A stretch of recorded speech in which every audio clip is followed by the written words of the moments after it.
I be moving. Whipping the foreign, I'm cruising. The money I'm speaking is fluent. All of my business booming. Stacking my cash in abundance. All of my family funded. Finally got what I wanted. Life is amazing, I love it. Everyone know that I run it. Yeah, look at me now, I came up. I've been thinking back then when I almost gave up on the game cause I never got in my way. Yo les postos, bienvenue dans cette nouvelle vidéo. La presse catalane me fait encore rire ce matin, surtout Sport qui continue d'envoyer Neymar au FC Barcelone malgré les problèmes juridiques entre Neymar, son clan et le FC Barcelone. Le Barça demande près de 20 à 25 millions d'euros à Neymar, quand Neymar lui en demande 66. Les deux, le Barça ou Neymar, ne peuvent plus se voir, ne peuvent plus se supporter, mais la presse catalane continue d'envoyer Neymar au FC Barcelone malgré ces problèmes-là, malgré que le Barça n'a plus d'argent. Il faut qu'il trouve 190 millions d'euros avant janvier pour ne pas être en faillite. Il demande encore aux joueurs de baisser leur salaire, mais les médias pro-Barça continuent d'envoyer Neymar au FC Barcelone. Ils n'ont plus aucune crédibilité. Bref, voilà la une de Sport ce matin. Le Barça va repartir à l'assaut de Neymar. Donc voilà, Neymar n'en a pas encore fini avec un potentiel retour au FC Barcelone, selon la presse ibérique. Plusieurs candidats à l'élection de la présidence du club en auraient même fait un objectif entre Neymar et le FC Barcelone. L'histoire n'est pas finie, malgré que voilà, la bataille juridique continue de faire rage entre l'attaquant brésilien et son ancien club. Neymar réclamant près de 60 millions d'euros au Barça, alors que le Barça lui en demande 25 à Neymar. Le juge décidera. L'histoire sportive ensuite, même si cela peut paraître surprenant au regard du contexte submentionné entre les deux parties. En effet, le journal ibérique Sport assure ce matin que le numéro 10 du Paris Saint-Germain est bien un objectif de recrutement pour plusieurs candidats à l'élection présidentielle du club catalan. La date des élections a d'ailleurs été entérinée mercredi soir et elles se tiendront le 24 janvier prochain. Le Barça découvrira donc bientôt son nouveau président qui pourra s'offrir l'été prochain son premier mercato. Et comme souvent, cela fait office d'argument de campagne. On promet Neymar peut-être pour faire un petit peu de buzz pour le prochain président, même s'il sait que c'est impossible. Sport explique que plusieurs candidats ont sondé Neymar et son entourage en vue d'un retour en Catalogne, et les réponses rapportées seraient positives, bien loin des dernières indiscrétions depuis plusieurs années. Voilà, ça fait quand même plus de 4 ans qu'ils nous annoncent que Neymar va retourner au Barça. Mais le Barça n'a pas d'argent, les gars, vous n'avez plus de thunes. Sport, arrêtez. Vous me faites de la peine, j'ai envie de vous aider. Vous n'avez plus d'oseille. Vous demandez encore à vos joueurs de baisser leur salaire. Vous voulez encore vous débarrasser de Ousmane Dembélé, de Martin Braithwaite, de Samuel Umtiti et peut-être d'autres joueurs. Peut-être même Messi va partir. Vous avez besoin de 190 millions d'euros avant janvier pour ne pas être en faillite. Donc je comprends que Neymar fait vendre. Mais à un moment donné, c'est vraiment prendre les gens pour des cons. Surtout que le salaire de Neymar, personne ne peut se le payer à l'heure actuelle. 36,7 millions d'euros par an. Donc d'après eux, Neymar voudrait encore revenir au Barça malgré tout ça. Le journal Sport assure que Neymar veut quitter le Paris Saint-Germain à la fin de saison. Mais ils disent la même chose depuis 4 ans maintenant, presque 5.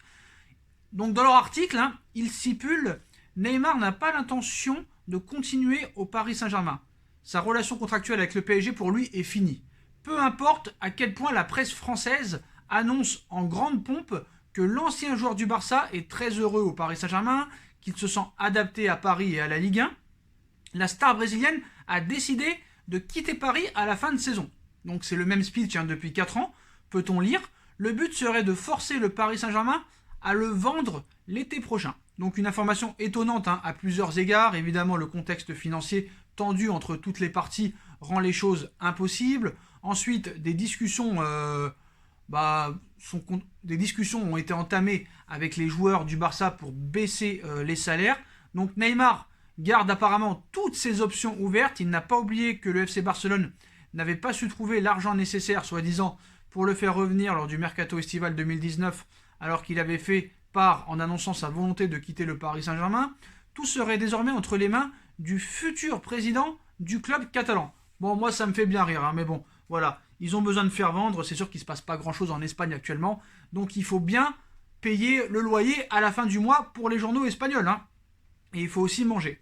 Bon, on passe à une information un peu plus sérieuse. Le Paris Saint-Germain est prêt à faire une folie pour Sergio Ramos.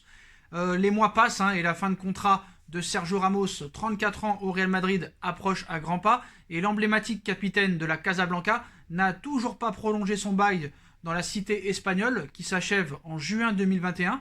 De quoi attiser l'intérêt de Cador forcément, hein, pas insensible aux qualités de défenseur, de buteur et de leader de vestiaire de l'international espagnol. Selon l'émission El Chiguirinto TV, Sergio Ramos, l'homme aux 100 buts avec le Real Madrid, serait un profil plus qu'apprécié par le Paris Saint-Germain. Le média espagnol va même plus loin et assure que le Paris Saint-Germain et Nasser Al-Khelaifi en personne travailleraient sur le dossier et seraient prêts à offrir au joueur madrilène un salaire incroyable, à l'homme aux 4 Ligues des Champions. Reste à connaître la volonté du Real Madrid, hein, dont on prête l'envie de proposer un nouveau contrat de 2 ans à Sergio Ramos, et aussi et surtout du principal intéressé qui n'a pour l'instant pas manifesté clairement ses envies pour la saison prochaine. Une chose est sûre, le Real Madrid sans Sergio Ramos n'est plus la même équipe, hein, comme Cristiano Ronaldo depuis qu'il est parti, c'est plus la même équipe. Et ce n'est clairement pas Zinedine Zidane qui dira le contraire, donc on va voir ce qui va se passer. Bon, après, moi je comprends pas vraiment, hein. Il y en a qui disent que ce serait pas bien de le faire venir. Bon, après c'est gratuit. Après, le problème du salaire, c'est vrai que voilà, il a 34 ans, il est en fin de carrière, mais bon, c'est vrai que c'est un leader dans le vestiaire. Le mec a 4 Ligues des Champions. Il y en a qui osent le comparer à Thiago Silva. Il y en a qui disent ouais, vous avez tout fait pour faire partir Thiago Silva, mais vous êtes content si Sergio Ramos arrive. Mec, Sergio Ramos a un palmarès exceptionnel par rapport à Thiago Silva. Sergio Ramos, c'est 4 Ligues des Champions, c'est je ne sais pas combien de championnats d'Espagne, 2 euros, une Coupe du Monde. Tu vas pas le comparer à Thiago Silva, s'il te plaît. Un peu de décence, un peu de quand même de qualité intellectuelle, quand même. Faut arrêter à un moment donné de comparer les deux. Il y a même pas match. Désolé. On en vient au poste d'entraîneur du Paris Saint-Germain. Comme vous le savez, Thomas Tuchel sera en fin de contrat le 30 juin 2021 et Leonardo cherche un remplaçant. Donc Thiago Motta, Maurizio Pochettino, Massimiliano Allegri. Leonardo aurait fait son choix. Donc sauf en cas de nouvelle présence en finale de Ligue des Champions, voire de finale tout court, hein, Thomas Tuchel aura du mal à conserver son poste d'entraîneur au Paris Saint-Germain. Vraiment, même je suis même pas sûr que si admettons il gagne la Ligue des Champions, il continuera. Bref, le torchon brûle avec Leonardo, et même si le directeur sportif a récemment pris la parole pour confirmer l'entraîneur allemand à son poste, une prolongation est impossible, impensable. Au plus tard, l'ancien coach de Dortmund va céder sa place en fin de saison. 3 noms reviennent régulièrement pour lui succéder. L'expérimenté italien Massimiliano Allegri, le très demandé Maurizio Pochettino et l'ancien métronome du Paris Saint-Germain Thiago Motta. Chaque entraîneur a ses arguments et ils ont en tout cas tous l'avantage d'être libres et désireux de rejoindre le champion de France pour une nouvelle aventure. Qui sera le 6e technicien de l'ère QSI après Antoine Camboiré, Carlo Ancelotti, Laurent Blanc, Unai Emery et Thomas Tuchel? Selon le média espagnol Todo Firales, Leonardo a une préférence et ce n'est pas Massimiliano Allegri. En effet, la volonté du Brésilien serait de confier les commandes à Thiago Motta, qui a fait ses preuves avec les U19 avant de partir après une incompréhension durable avec sa hiérarchie et notamment Antero Henrique.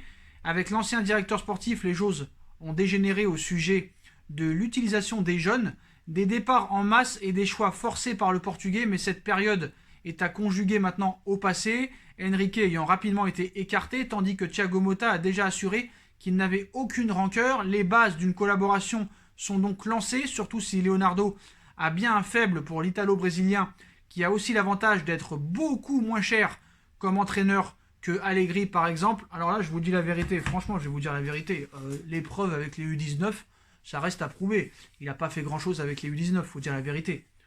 Au Genoa, ça s'est très mal passé, même s'il n'a pas eu le temps de montrer ses preuves, il a eu que 9 matchs. Pour moi, je vous dis la vérité. Après Emery et Tuchel, ce serait une très grosse erreur de prendre Thiago Motta. Après, certes, c'est vrai, il connaît l'équipe, il connaît les joueurs, il n'y a pas de souci. Mais pour moi, c'est une très mauvaise chose de faire ce choix. Voilà. Maintenant, c'est ça le problème. Il faut toujours faire attention avec les médias. Je pense que c'est un peu fake quand même. Tu peux pas d'un côté dire je vais donner un salaire extraordinaire à Sergio Ramos et de l'autre côté dire je ne veux pas d'Allegri parce qu'il est trop cher par rapport à Thiago Motta. Voilà. Le Paris Saint-Germain maintenant est une marque. Le Paris Saint-Germain est le dernier finaliste de la Ligue des Champions. Donc tu ne peux pas te séparer de Tuchel et mettre Thiago Motta, avec tout le respect que j'ai pour la carrière de Thiago Motta. Il nous faut un entraîneur maintenant de renommée mondiale, un entraîneur qui a un palmarès, un entraîneur qui a fait des finales de Ligue des Champions et qui sache gérer un vestiaire, comme l'a fait Allegri à la Juve et au Milan AC, avec des égos et des joueurs surdimensionnés, des futurs et des ballons d'or. Voilà. Quand tu as dans le vestiaire Paolo Dybala, Cristiano Ronaldo, Pirlo, Buffon, Bonucci, Chiellini, Zlatan Ibrahimovic, Gattuso, tu as quand même du crédit. Voilà. Alors que Thiago Motta, on n'a aucune certitude sur ce coach.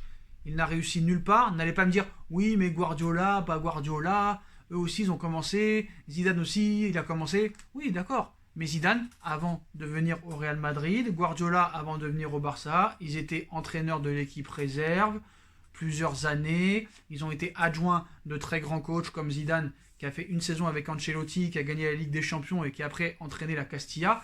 Thiago Motta, lui, non, ce n'est pas possible. Ce n'est pas possible. Moi, je ne veux pas y croire. Moi, je pense toujours que le choix numéro 1 de Leonardo est Massimiliano Allegri et que lui et Doha sont tout à fait d'accord sur ce choix. Voilà.